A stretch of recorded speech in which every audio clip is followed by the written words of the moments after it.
Ini dia guys, Jetua T2 IDM. Bukan Ice punya. Ice Nas dah pernah review dah sebelum ni. Yang tu dekat sebelah sana tu. Itu yang petrol punya version.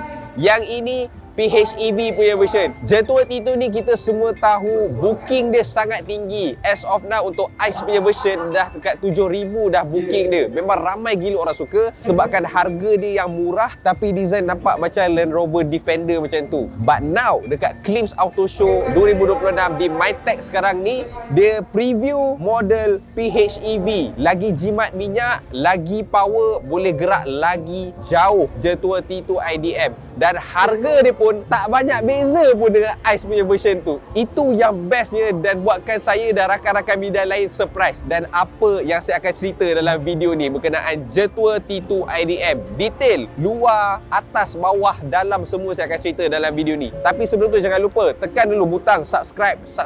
Saya Alim Asri. This is Jetua T2 IDM. So, let's go! Trust G. Conquer.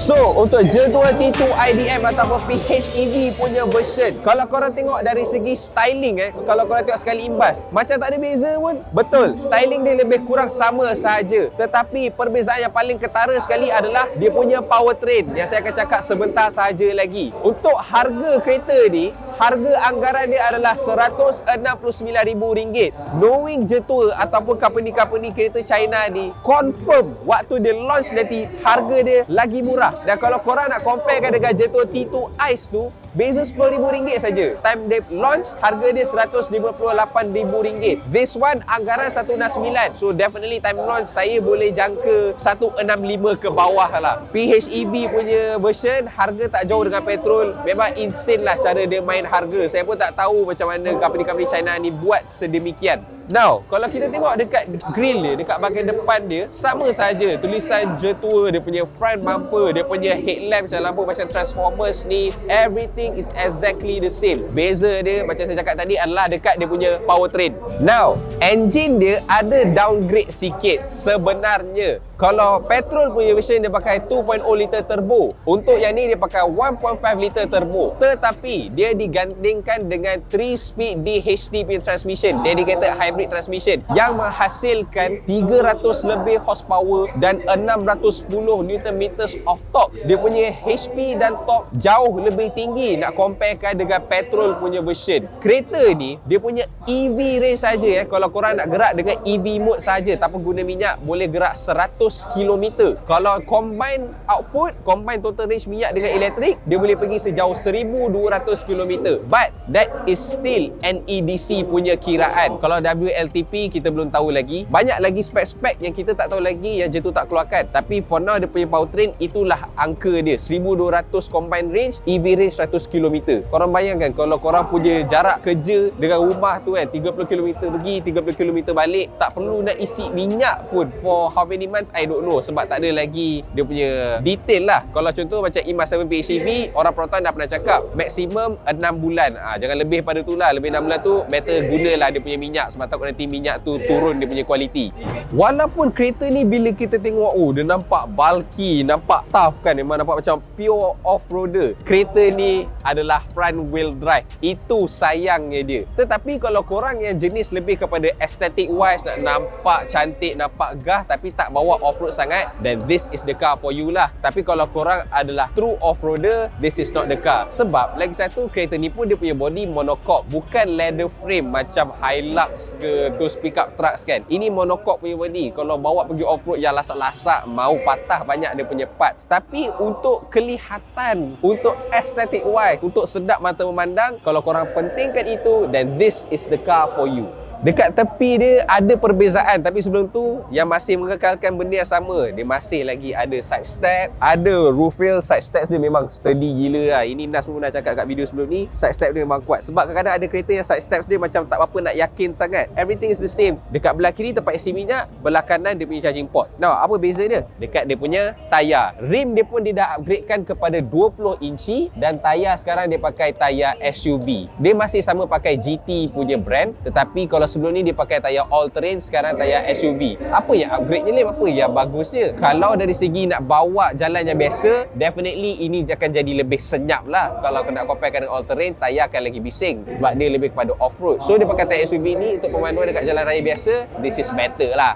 So ini tempat dia punya charging. Ada AC, ada DC. Cumanya kita tidak diberitahu lagi berapa charging speed dia, apa dia punya detail apa semua kita belum dapat. Alright, so saya tak boleh nak bagi tahu the exact amount untuk DC dia support berapa kilowatt, AC dia berapa kilowatt. But most likely saya rasa AC dia patut 11 lah. Jangan 7. Kalau 7 rendah sangat. AC 11, DC tak kisahlah. Above 120, above 150 should be good.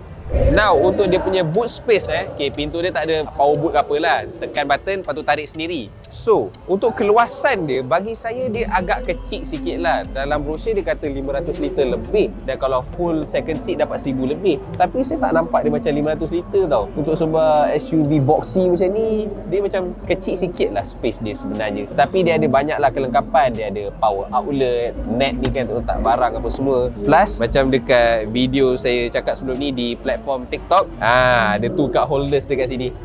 Alright, nak letak air korang, plus take obeng kat belah kiri kanan boleh. Satu sini, satu dekat sini. Gantung-gantung, letak-letak. Ini baguslah, ini convenient dan practical, saya boleh puji. Dan juga pintu dia ada soft close. Korang tak perlu nak tolak kuat-kuat pun. Letak sini, automatically dia akan tutup.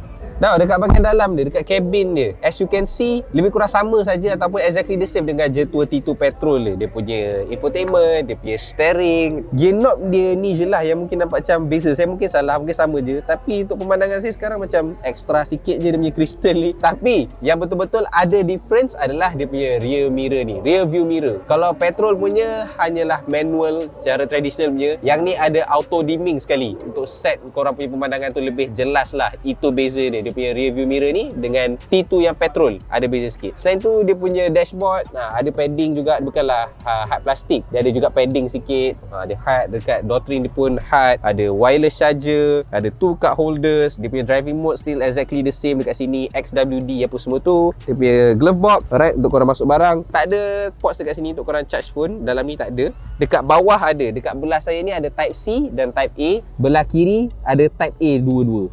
Tu slack dia lah. Kan saya dah cakap selalu bagi je Type C, Type A ada dua-dua variant terus supaya senang. Ada orang time tu ada kabel Type A, ada orang time tu ada kabel Type C kan. Lagi bagusnya macam tu. Exactly the same. Tengok juga dekat bahagian belakang jom.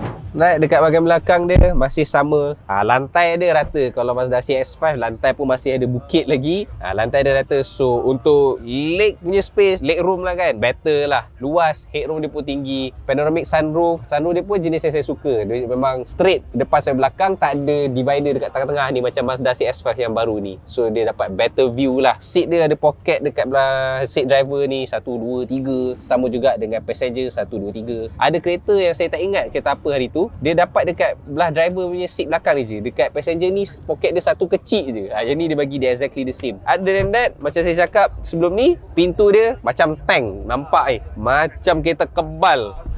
Memang brother-brother punya style lah. Dah semua nampak rugged, nampak bulky. Masih juga bagi tu kat holders dekat center armrest dia ni. Tak kerekut pun. Untuk suspension setup kereta ni, depan dia pakai McPherson Strut dan dekat belakang dia pakai Multi-Link. Although this is advertised sebagai sebuah kereta off-road, korang jangan ingat ini adalah sebuah kereta off-road yang lasak ataupun legit off-road car lah. Again, dia tak ada gear high 4, high low apa semua tu. Body dia monocoque, bukan leather frame. Dia punya setup tayar pun front wheel drive, bukanlah all wheel drive, bukan juga rear wheel drive. Untuk look wise, untuk aesthetic wise ya, tapi dari segi technical ability tu untuk sebagai legit off-road car bukanlah. Tapi untuk pemanduan yang selesa dekat jalan raya yang biasa ataupun nak jadikan sebagai family car lah kan, SUV tapi boxy punya style, ini lebih pada cukup dan sangat enjoy lah. Lagi-lagi dia PHEV punya version. Nak gerak jauh tak ada masalah, tak nak guna minyak pun boleh. Ada a peace of mind dekat situ. So itu dia guys untuk Jetour T2 IDM PHEV SUV boxy daripada Jetour, dan kereta yang keempat ke kelima tak salah saya selepas Dashing, VT9, lepas tu T2 and now T2 IDM. Korang rasa macam mana? Dengan harga anggaran dia 169,000 di mana confirm akan lebih kurang daripada tu, korang rasa berbaloi tak? Dia dapat tarik tak minat korang? Kod-kod sebelum ni korang nak beli T2, ada pula IDM, nak tunggu lah. Macam mana? Korang decide sendiri. Tapi sebelum tu jangan lupa bantu kita orang dengan 2 butang ni, like dan juga subscribe. Dan kalau boleh share lah video ni dekat rakan-rakan dan family korang supaya engagement lagi tinggi dan kita orang lebih bersemangat untuk produce konten yang lebih menarik pada masa akan datang. Itu saja daripada saya, Alif Masri. This is Jetour T2 IDM. Salam strategi, fight, conquer.